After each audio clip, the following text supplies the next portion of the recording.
कहना ये चाहता हूं कि मोदी बहुत ही जी का शानदार बजरा विदेश में खूब बढ़िया अच्छी यात्राएं हो रही हैं और हमारे प्रधानमंत्री हैं, उनका अपमान नहीं होना चाहिए। हमारे सबका सम्मान जुड़ा हुआ है, लेकिन देश को क्या मिल रहा है?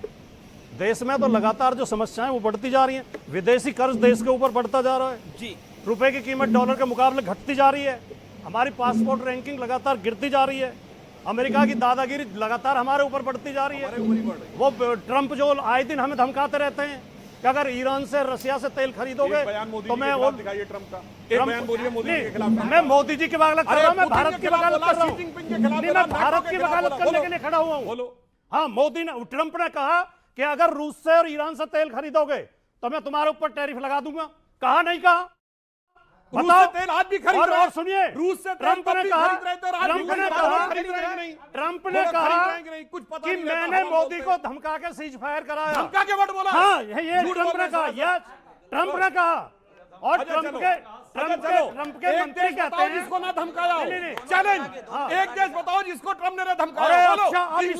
Australia, China, Russia, Israel. कितने कमजोर लोग हैं, कितने कमजोर लोग हैं, कितने डरे हुए लोग हैं। अब इसमें आ गए कि सबको धमका रहे हैं जी। वो तो सबको धमका रहे तो हमें, अरे हम दुनिया का सबसे ज्यादा आबादी वाला देश है, सबसे बड़ा देश है, हम सबसे बड़ा लोकतंत्र है, सबसे प्राचीन संस्कृति है, हमें धमकाएगा वो? ट्रंप की क्या औकात है? अच्छा, प्राचीन भी नहीं रहे अब, मतलब मोदी के लिए देश का भी अपमान, मोदी के लिए देश का भी अपमान करता है, अब प्राचीन भी नहीं मानेंगे। बेशर्मो, शर्म करो शर्म। जब 2014 में हमारी सरकार आई 2 फैक्ट्री थी, आज 340 है। आज सैमसंग की सबसे बड़ी फैक्ट्री है, अमेरिका अफोर्ड नहीं कर सकता था, इसलिए 50% टैरिफ से उसने मुक्त रखा। हम वो देश है जो, सुनो मेरे भाई कान खोल के, क्वाड जो अमेरिका का ग्रुप माना जाता है उसके भी सदस्य हैं और हम ब्रिक्स के भी सदस्य हैं। वैसे ये बहुत सभ्य प्रवक्ता हैं, पर आज घिरे हुए हैं, आज चिल्ला रहे हैं, आप एक बौखला रहे हैं, झूठ बोलेंगे तब प्रॉब्लम है। विदेशों से, हमारे पड़ोसियों से मोदी जी के शासन में लगातार हमारे संबंध खराब हुए हैं। नेपाल से, श्रीलंका से, भूटान से, मॉरिशस से, बांग्लादेश से। पाकिस्तान तो हमारा शत्रु है ही है, उससे तो हमेशा ही खराब थे हमारे। अच्छा, लेकिन जो हमारे मित्र थे, बांग्लादेश हमारे साथ होता था, नेपाल हमेशा हमारे साथ होता था, श्रीलंका, मॉरिशस, कट्टरपंथी आए हैं तो खराब हो गया, सबसे हमारे संबंध खराब हुए हैं। बात तो सही है। सुधांशु जी से कहना है कि आसमान की बुलंदियों से थोड़ा नीचे आओ मित्र, मुझे जमीन के मसाइल पे बात करनी है। सेशेल्स और ऑस्ट्रेलिया और जर्मनी और फ्रांस और इंडोनेशिया सब जगह हम घूम आए, लेकिन ये दिल्ली में हमारे पड़ोस में एक वृद्ध वैज्ञानिक 12 दिन से आमरण अनशन पे हैं और उनकी कोई बहुत बड़ी मांग नहीं है। वो कह रहे हैं शिक्षा नीति में सुधार होना चाहिए, नीट परीक्षा लीक के लिए जिम्मेदार धर्मेंद्र प्रधान का इस्तीफा होना चाहिए, खाना वाना खा रहे हैं बेचारे की, और लद्दाख को नहीं, वो फर्जी, वो तो आरएसएस की महारत है। चलो दिल्ली से थोड़ा आगे चलते हैं। मेरठ में एक दलित छात्रा की हत्या हुई है, पुलिस ने कार्रवाई नहीं की, दलित समाज के लोग प्रदर्शन कर रहे थे, एसएसपी उन पर चांटे बजा रहा है, गाली दे रहा है और पुलिस की वैन में घुस के पीट रहा है प्रदर्शनकारियों को। ऐसे शासन की कल्पना तो हमने नहीं की थी। थोड़े से और आगे निकल लेते हैं, ज़्यादा दूर नहीं है, अयोध्या चले जाओ। जो उसके इंतजाम में लगे हुए थे लोग, अब वो नृपेंद्र मिश्रा कह रहे हैं चोरी नहीं डकैती हुई है, कई हजार करोड़ की डकैती में पड़ गई। और देश के, उत्तर प्रदेश के मुख्यमंत्री क्या कर रहे हैं, उसे विपक्ष के ऊपर डाल रहे हैं, कह रहे हैं ये टिन्नू यादव के संबंध तो अखिलेश यादव से हैं। इतने घोर जातिवादी हैं कि अगर उसके टाइटल नाम में यादव टाइटल लगा हुआ है तो उसे यादवों से जोड़ देंगे। आचार्य प्रमोद कृष्णम ने भी बोला कि टिन्नू यादव आपसे रिलेटेड। आचार्य प्रमोद कृष्णम किसके आदमी है? मोदी जी के आदमी है। वो तो बीजेपी में नहीं है। वो क्या हमारे पक्ष में बोलेंगे? वो भी तो मोदी जी के आदमी हैं। वो भी भाटी जी की इसलिए मैं इज्जत करता हूं क्योंकि फैक्ट से बोलते हैं। आज पता नहीं क्या हो गया भाटी जी को, क्योंकि फैक्ट से बताते हैं कि जितना पिछले 1-1.5 महीने में टैरिफ अभी भी लागू है रशिया से तेल खरीदने पे, जितना हमने तेल रशिया से खरीदा पिछले 3 साल में नहीं खरीदा। अमेरिका जो कहता रहे कि हम गुलाम हो गए। भाटी जी सुनिए, इस तरह काम नहीं चलेगा, ऐसे गुमराह मत करिए आप लोगों को। रशिया से तेल खरीदा ट्रंप ने ये कहा था या नहीं कहा था क्या? कि मैंने पाकिस्तान और भारत दोनों को धमका के कहा और सीज फायर कराया, ये कहा था या नहीं कहा था? नंबर 2 बात। ये धोखा ये ट्रंप ने ये कहा था, नहीं कहा था कि अगर ईरान और रूस से तेल खरीदोगे तो मैं टैरिफ लगा दूंगा।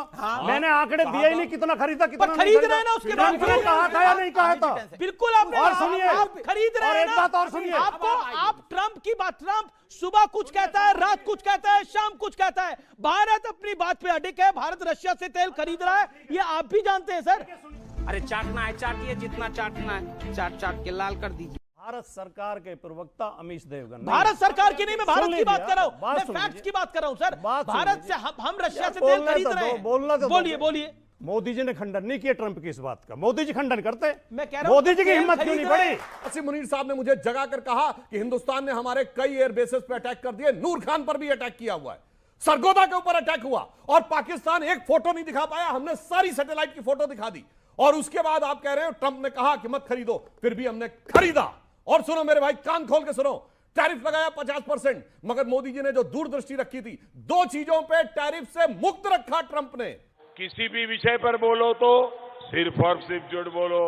अब शायद ये जेनजी है, इनमें जाने ना, स्वर्गीय मुलायम सिंह जी हमारे बहुत ही अच्छे देश के डिफेंस मिनिस्टर थे। जिस सरकार में वो डिफेंस मिनिस्टर थे, आप वो पूछिए, वो सारी तैयारियां न्यूक्लियर एक्सप्लोजन की हो चुकी थी। पोखरान 2 की जानते हो थी, एक्सप्लोड नहीं किया क्योंकि क्लिंटन ने कहा मत करो। अब आप बताइए, इस तरह के जो निर्णय होते हैं वो सामूहिक निर्णय होते हैं। अच्छा, पॉलिसी जो तय करने सामूहिक में निर्णय। बीच में चिल्लाने की आदत क्या है इनकी? विपक्ष की भी सलाह ली जाती है, पक्ष की भी ली जाती है, लेकिन जो रंगनाथन जी कह रहे हैं कि मुलायम सिंह यादव डर गए थे, लोग आपके ऊपर हंसेंगे। मुलायम सिंह यादव वो हस्ती नहीं थे जो किसी से डर सकते थे। गलत मत बोलिए। मुलायम सिंह यादव को आप डरपोक नहीं कह सकते। गलत मत बोलिए। देखिए ये प्लीज आप करें, लोग, आपके क्योंकि आप लोग, ये डॉग व्हिस्टलिंग आपके होगी। ऊपर लोग हंसेंगे मैंने- इस मैंने बात क्या को कहा? सुनकर। सरकार डर गई थी। गलत मत बोलिए। इन्होंने मुलायम सिंह यादव मुलायम सिंह डर गए थे। नहीं, नहीं, पहली बात तो ऐसा कोई रिकॉर्ड मिलता नहीं है कि हनुमानगढ़ी में नमाज पढ़ी गई थी। और रोजा इफ्तार की बात आई थी तो रोजा इफ्तार करवाना कोई गुनाह नहीं, कहीं व्रत खोल हनुमानगढ़ी सकते हैं। मस्जिद में बैठ के हिंदू भाई व्रत खोल सकते हैं। कौन सी? मंदिर में बैठ के रोजेदार रोजा खोल सकते हैं। एग्जाम्पल क्योंकि हम ऐसा देश चाहते हैं कि दिवाली में अली बसे, राम बसे रमजान, ऐसा होना चाहिए मेरा हिंदुस्तान। अगर दोनों मिलजुल कर रहें, एक दूसरे का सम्मान करें, तो ये देश मजबूत होगा, कमजोर नहीं होगा। ये जो योगी जी जब घिरते हैं तो हिंदू मुसलमान को लड़ाने की बात करते हैं। जब जब योगी घिरते हैं हिंदू मुस्लिम की बात करते हैं। हिंदू मुसलमान उनका पे ये लेकर आ रहे पैटर्न हैं है। ओ भाई, मारो मुझे, मारो। सुधांशु त्रिवेदी जवाब। रमजान की बधाई बहुत से नेताओं ने दी होगी, जरा एक मौलाना दिखाई इसने दिवाली की बधाई दी हो। मुझे तो दर्द बोलो ना, मौलाना बताओ, जो ऑन एयर बोलाओ। आपकी ऑडियंस में भी एक भाई बैठा हमारा। ऑन एयर बोलो भाई, आपकी ऑडियंस ऑन में एयर एक भाई बोलिए। बैठा है ऑन जो एयर मुझे मौलाना ने दिवाली दिया पर हो। बधाई देता है। बल्कि मौलानाओं के एक नहीं दर्जनों वीडियो अवेलेबल हैं जो कहते हैं कि बधाई।